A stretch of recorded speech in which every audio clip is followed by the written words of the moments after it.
Welcome back to another episode of 40 Facts About the 40K Universe. I am your host, Carcharodon, and you are watching One Mind Syndicate. Today we continue talking about the Carcharodon chapter. Now, it's been a while since we've talked about the Carcharodon Spacemarine chapter, so if you have not checked out Part 1, please click on the link above or below. That's going to take you to Part 1. But with that said, let's get into 40 Facts About the Carcharodons. The Carcharodons are unique in the way that they have arranged their specialist ranks. For instance, the rank of Shadow Lord amongst the chapter is akin to the chapter master. A company master would be similar to a captain in a regular Codex Astartes compliant chapter. Strike leader is the sergeant, and the battle brothers are called Void Brothers. Like many of their fellow chapters, the Carcharodons have been observed making use of librarians within their ranks, with little deviation from their role in other chapters. Most chapters train and test chosen psychers following the ancient ways laid out in the Codex Astartes. Librarians of the Carcharodons are trained in this similar way, and with a few minor traditional variances, have been taught to live by the word of the Codex. They possess a few unique psychic abilities only used by the psychers of this chapter. One of these abilities is called Rendering Maw. The librarian calls forth the avatar of a great oceanic predator, whose maw erupts from the very ground beneath the enemy. The very stone and earth forms into the shape of jaws and teeth that snap shut, consuming all within a shower of gore. The other is called From the Depths. The Carcharodon librarian clouds the mind of his adversaries with a choking mental darkness, amplifying their fear and surprise so that it paralyzes them. Their minds are filled with images of watery depths of numbing cold and writhing pelagic shapes, leaving them vulnerable to assault. Carcharodons also refer to their assault marines as Devourers and Terminator veteran marines as Red Brethren.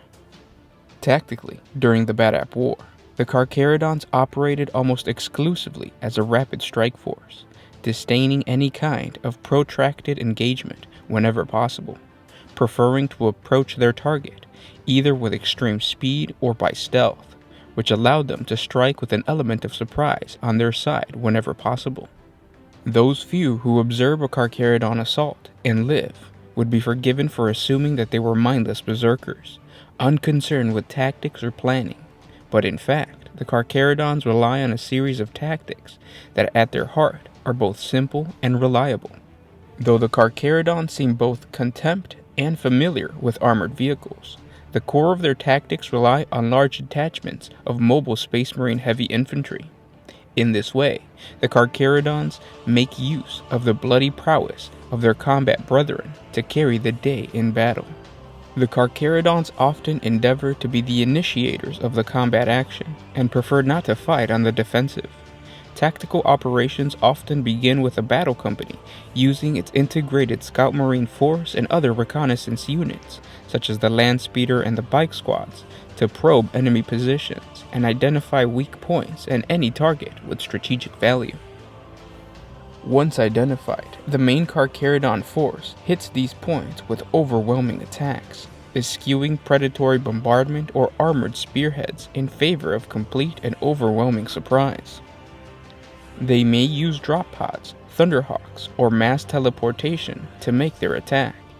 The assaulting force are often a mix of tactical and assault marines, as well as Terminator veterans. Depending on the success of these assaults, the Carcharodons usually follow two responses. If the target position proves well defended, the Carcharodons withdraw.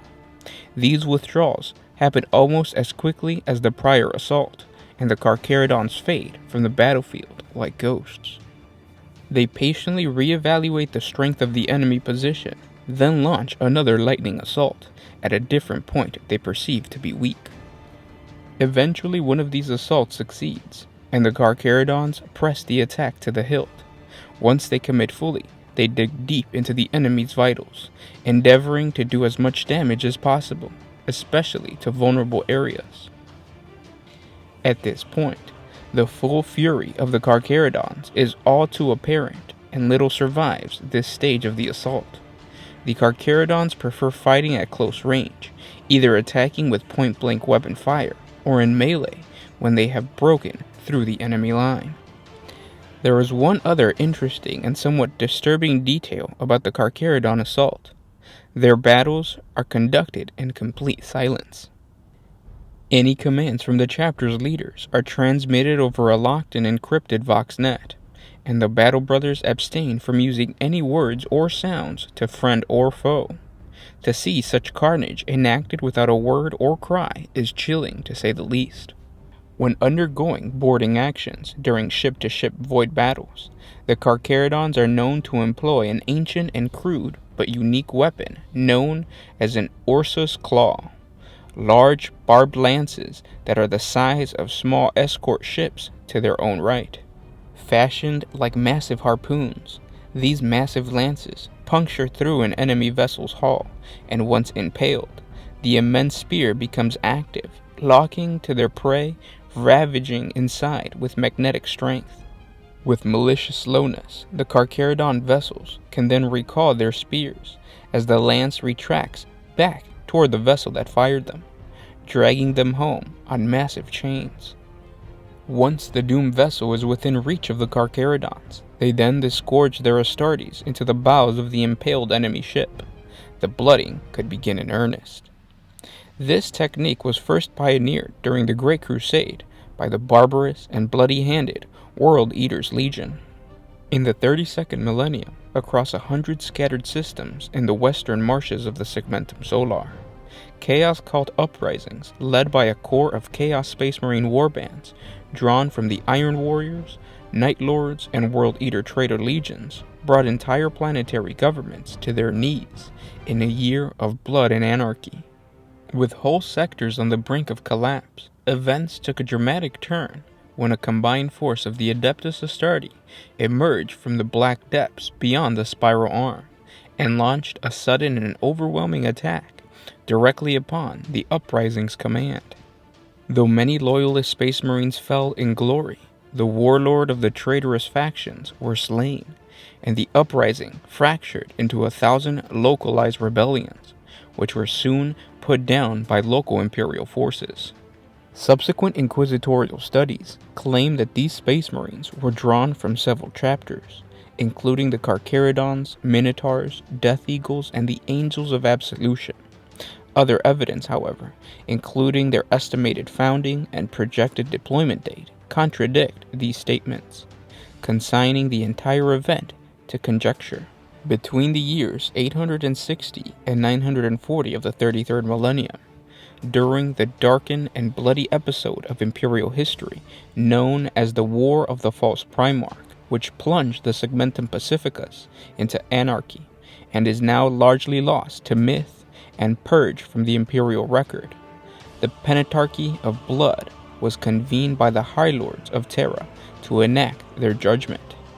5 chapters, the Carcharodons, the Cardinal Guard, the Death Eagles, the Flesh Eaters, and the Red Talons, were used to systematically destroy 11 chapters of the Adeptus Astartes, judge traitorous Perdita, and lay waste to their homeworld, finally drawing the 8 solar decade-long conflict to a close.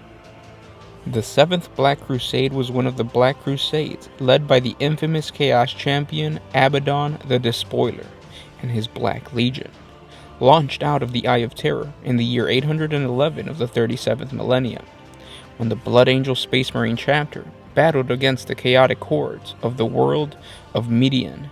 Abaddon singled them out with implacable fury. He led a band of Khorne berserkers into the teeth of the Blood Angel's devastator positions. Even the Blood Angel's own assault troops could not dislodge the frenzied warband and recapture the bodies of their comrades. But there is an obscure reference to the Blood Angels being saved by an unidentified Space Marine chapter of mysterious origin. Written within the Canticles of Cassandra Lev is the Sainted Sisters' oblique accounts of the wars of the 7th Black Crusade. Within them is found mention of a gray-clad Space Marine chapter who came from the outer night to aid the Imperium, and whose jagged maw did swallow the stars, and whose black gaze did mirror the void of oblivion. In the course of the Canticles, this chapter's ships were sent upon Abaddon's forces following the disastrous defeat and routing of the Blood Angels at Midian, and attacked the pursuing forces, as St. Lev writes, fell upon the servants of the Scald Ones with great fury from the darkness, unseen as the beast that lurks beneath the black waters, death for death, blood for blood. Thus were the sons of Sanguinius bought respite, and did turn back upon their pursuers. So were the damned traitors of the false god driven into ruin. Images of these events can be found upon the walls of the crypt world of Hippolytus, created to house the honored dead of the war, depicted in repeated frescoes and bas-relief. But curiously, the faces of the intervening Space Marines are obscured with featureless discs of black obsidian. Given the largely unknown history of the starfaring Carcharodon's chapter, accounts of their activities can only be constructed from recorded historical incidences and fragmentary records that are believed to have involved the Carcharodons on balance of evidence. The notable engagement is listed by Imperial savants as a special probable encounter of this notorious chapter. And those were 40 facts about the Carcharodons. I hope you guys enjoyed this video. There's going to be a part 3. Sorry that it took so long to put out this part 2. Hopefully part 3 doesn't take as long. But again, if you guys have any other suggestions, or if you guys want to hold me accountable for any lore video that I said I was going to create but I never did, please comment down below and let me know what I've forgotten. Again, guys, thank you so much for liking, commenting, and sharing, and thank you for pretty much coming in here every single day and watching our videos. It really helps out the channel. If you want to support us a little bit more, jump on over to Patreon. A simple $1 a month helps us create more videos. And with that said, I'll catch you guys tomorrow. This was Gershwan with One Mind Syndicate, signing out.